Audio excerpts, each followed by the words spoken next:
Hello, Steve Arts 89. Well, I finally got to the Confessions tour. The Confessions tour. It's probably the best, most perfect tour next to Blonde Ambition. Although I do have a sneaking love for the Virgin tour in its simplicity. But yes, Confessions was amazing, and tickets, but no, I didn't actually see it. Yeah, the show started in May, on May 21st in America, and finished in Tokyo September 21st. It was supposed to come to Australia. Now, I had gotten fed up, or I'd just given up on Madonna coming to Australia. So I just said, fine, I'm just going to travel this time. So I booked tickets for Chicago because I wanted to try and see Oprah's show at the same time. And then I'd paid for the airfare and the tickets, and half the tour was done for me. Trip was done.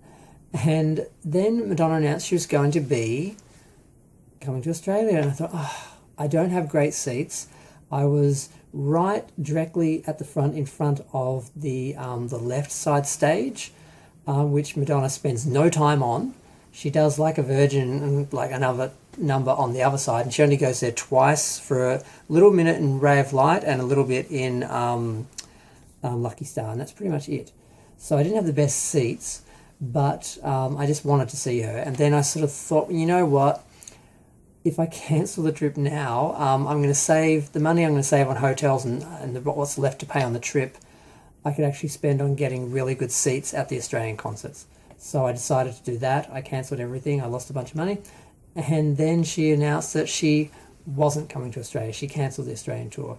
Now, allegedly, because she was going to go to Japan and then come around to Australia, allegedly there was a problem with Sydney. They couldn't give her the venues that she needed, so the whole country's tour got cancelled because they couldn't find the right venue for Sydney. Apparently they had the other venues set up and the tickets and everything. It was a bit of a tragedy. It was on the news. A lot of people were angry because everyone wanted to see that concert. It wasn't like some of the other concerts like Reinvention where no one really cared if she came or not. People really wanted to see the leotard in person. You know, it was a great time to be a Madonna fan. Everyone loved her. She'd been around for more than 20 years. It had been 20 years since Like a Virgin, more than 20 years since Like a Virgin and True Blue and all that. And there was a real appreciation for Madonna. All the critics who'd been saying she wouldn't last and she was all this and that, they pretty much had just given up. They had no credibility. She just was undeniable at that point. She was amazing. She was Guinness Book of Recording all over the place. And it was amazing. But she didn't come to Australia. I was slightly devastated. And she did apologise. She put a little note on her website on Madonna.com basically apologising. Actually, you know what? I think it was due to her kids that she couldn't tour, actually. No, it was another time she cancelled, because she's cancelled so many times in Australia. That was because of the Sydney venue, I think. I'm getting my cancellations confused because there's so many cancellations. But I'm not bitter, because life's too short to be bitter. And I'm too short to be bitter. So, yeah, the concert is great, of course. The first section, the equestrian section, I love because, I mean, hot guys in black outfits with bridles in their mouth. I mean, how can you have a problem with that? The section where she's in the cage match, it's pretty much flawless. I mean, admittedly, what's the song she does where she's just sitting there, she's just standing there? There's a couple of slow songs, I must admit, where she's just standing with a guitar singing.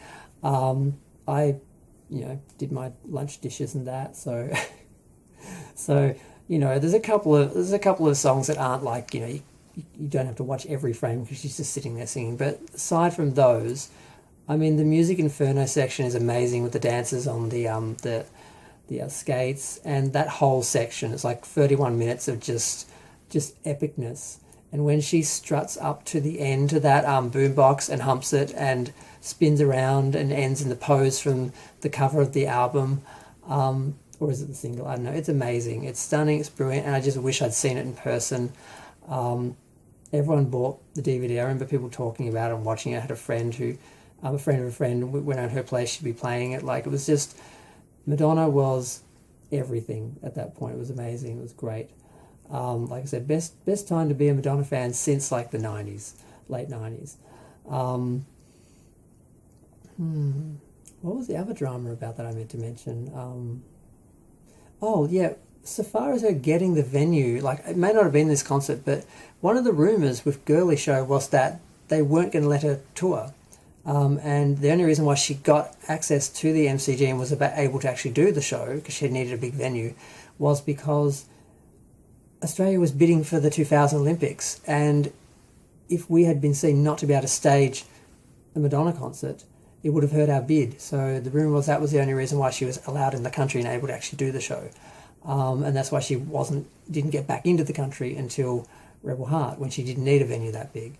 So that's one of the rumours about Australia that I've heard over the years, that it was the powers that be who had access and so forth to the venues and that wouldn't allow Madonna to perform. So I don't know if that's true or not, but I meant to mention that rumour earlier. But yeah, it was set up in 3 different sections: equestrian, Bedouin, never mind the bollocks, and disco. The disco is my favourite section, just like in the Girly Show. The disco section of that with Express Yourself and the Music Inferno section of this is pretty much amazing and flawless, and it's just non-stop for like half an hour, and I love it. It's a tragedy that this concert is not on Blu-ray. It was not released in HD, it was released on just DVD. And I remember getting the DVD and watching it and loving it, but also being a little pained that I didn't see it when I saw how amazing it was. It's funny because I was working, and the job that actually I was working at was going to let me go. And they told me, someone whispered in my ear because they'd heard me talking about my trip, and they figured I should know I was about to lose my job before I spent a bunch of money. So it still didn't stop me from planning it, but it was part of the reason why I did cancel, because I thought, you know what, I'd rather just stay in Australia and get a better seat and go more than once, rather than just go to America just to see it once and not even have the best seats. So I'm still a bit dirty about it, still a bit cut, still a bit burned. I'm never going to recover from the fact I didn't see Confessions live. I mean, Blonde Ambition's different. I had no hope of getting to that, I was a kid. Girly Show, I'm a bit bitter about that because I was in Australia, she came to Australia, I could have seen it. But Confessions was probably the worst. And after that, I was like, F you, I'm not going to travel to see you. I'm not doing it. I will wait. And if you come, I will see you here. If not, I just will not see you. I'm not going to run around I'm not going to run around the continent for you. So I sort of said at that point, I'm not travelling to see Madonna. She's going to have to come here if I'm going to see her. And she eventually did. What was it, 13 years later? No. No. I don't know. That was 2007, and she came in 2015, so that's like 8 years later. But yeah. I'm going to go. Feel free to share, like, comment, subscribe. Let me know what you think. What else is there to say about Confessions? Have I said everything? There was actually a lot of songs. She had a good mix, and that was one of the other things about it. There was a good mix of songs, unlike Drowned World was criticised for not having enough songs from her old albums. What do we have? We had Future Lovers, Get Together, Like a Virgin, Jump, Confessions, Live to Tell. Oh my God, I forgot to talk about Live to Tell. Madonna on the cross, on the Mirabole cross, with the crown of thorns. It was just amazing. I was just watching it. I laughed about 4 times. I'm like, just the idea of all these people sitting in this venue just looking at Madonna on this cross. It was just epic. And she got in a lot of trouble for it. Apparently the Catholics and the Christians, everyone was offended. All the religious people were offended. And I just found out now when looking at the notes that NBC, who actually screened the concert, cut part of that performance out. You don't see Madonna until she's off the cross. I never realised she was censored. That's how bad the criticism got. And it actually was the 4th highest rated show of the night, so it didn't do that great. It aired just after Thanksgiving on November 12th, I think. And it was one of the London concerts that were filmed, and I can't believe they did that. She should never have split with HBO, because for some reason she didn't go with HBO for Reinvention, and that ended up going to CBS and never being aired. This one was censored and so forth. Not great. So then after that we had Forbidden Love, Isaac, Sorry, Like It or Not, I Love New York, Ray of Light. So Ray of Light got in because Ray of Light didn't show up later in some of the other tours like I thought it would. Let It Will Be, Drowned World, Paradise Not For Me, and then Music, Erotica, La Isla Bonita, Lucky Star. So La Isla Bonita, Lucky Star, Like a Virgin, and that's about it for the older songs. But a few got in there. Erotica's in there. I don't know. It's just a great concert, and I'm still talking after 10 minutes. I've got to stop. Yeah, epic, great. Can't believe I missed it. Never fully recover from that, and but at least we have the video. But I just hope for the anniversary, maybe we get a HD version on Blu-ray. Maybe. I nearly forgot the numbers. The tour grossed 194 million, which is 226 in 2021 dollars. There were 60 shows, 26 cities, 11 countries, 1.2 million fans.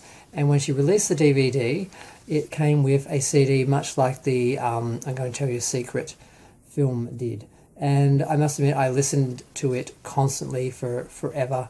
And I watched the show a lot, but I listened to the concert live more. Like every time I went out, I was basically listening to that.